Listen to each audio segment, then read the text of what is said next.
Klarifikasi, kontrak berakhir tahun 2021, PT Urimesing Guard Service tidak lagi melakukan aktivitas parkir di Kota Ambon.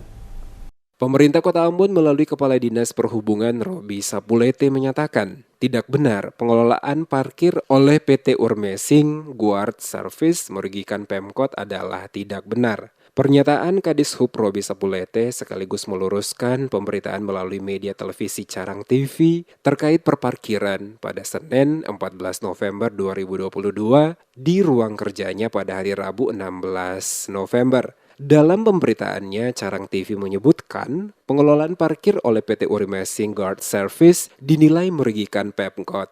Atas pemberitaan tersebut, Sapulete menjelaskan saat menyampaikan sambutan pada acara Fokus Discussion Group atau FGD, pelayanan perparkiran elektronik atau Papalele yang diselenggarakan Dinas Perhubungan di Balai Kota pada Senin 14 November. Sekretaris Kota Ambon Agus Ridimase tidak menyebutkan secara langsung PT Urimesing Guard Service merugikan Pemkot seperti yang diberitakan Carang TV. Dalam penyampaiannya, Sekot menyebutkan ada oknum-oknum pihak ketiga yang mengelola perparkiran melakukan penarikan parkir sedangkan perusahaannya berada di Jakarta. Perusahaan yang dimaksud Sekot, kata Sapulete, bukanlah PT Urimesing Guard Service seperti yang diberitakan. Dijelaskan Sapulete, PT Urimesing Guard Service sepanjang 2022 tidak lagi mengelola perparkiran di Kota Ambon karena kontraknya telah berakhir pada 2021 lalu. Dengan demikian, sepanjang tahun 2022,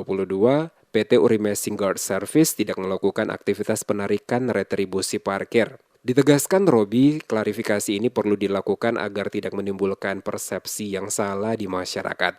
Perlu saya jelaskan bahwa dalam narasi sambutan Pak Sekot, tidak satu kata pun yang menyebut PT Urimesing di dalam narasi itu.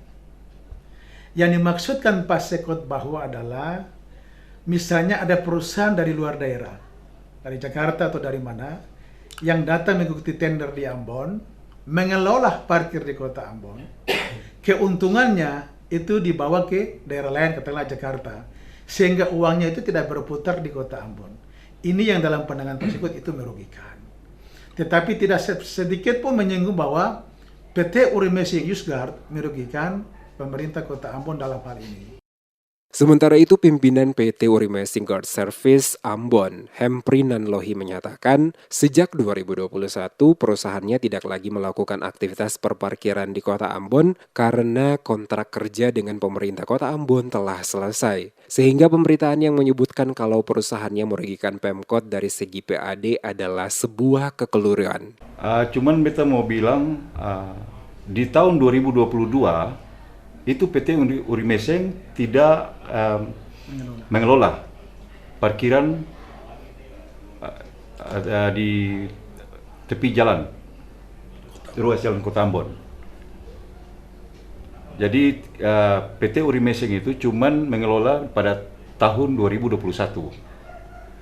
Jadi pemberitaan yang kemarin itu mungkin salah atau salah redaksi atau gimana, jadi mungkin itu yang beta bisa jelaskan. PT Urimesing Guard Service melalui kuasa hukum Edward Dias menyatakan, tidak benar kliennya merugikan masyarakat atau pemerintah Kota Ambon, justru sebaliknya. Selama menjalankan kontrak kerja mengelola parkir di Kota Ambon, pihak PT Urimesing Guard Service selalu memfasilitasi para juru parkir atau jukir dengan atribut lengkap hingga membayar BPJS Ketenagakerjaan para jukir. Kami dari kuasa hukum PT Urimesing terkait dengan pemberitaan Carang TV pada 2 hari yang lalu yang menyatakan bahwa PT Urimesing merugikan Pemkot, pemerintah Kota Ambon dalam hal ini untuk tahun 2022 ini kami sudah menyatakan atau sudah mengklarifikasi sendiri dengan Pak Kadis bahwa tidak ada itu PT Urimesing merugikan masyarakat atau merugikan pemerintah Kota Ambon sendiri. Justru PT Urimesing dalam kenyataannya pada tahun 2021 selaku pemenang tender itu memfasilitasi jukir dari sepatu sampai dengan payung, topi semua sudah difasilitasi, dan juga ada beberapa jukir yang PT Urmeseng fasilitasi dengan BPJS Kesehatan.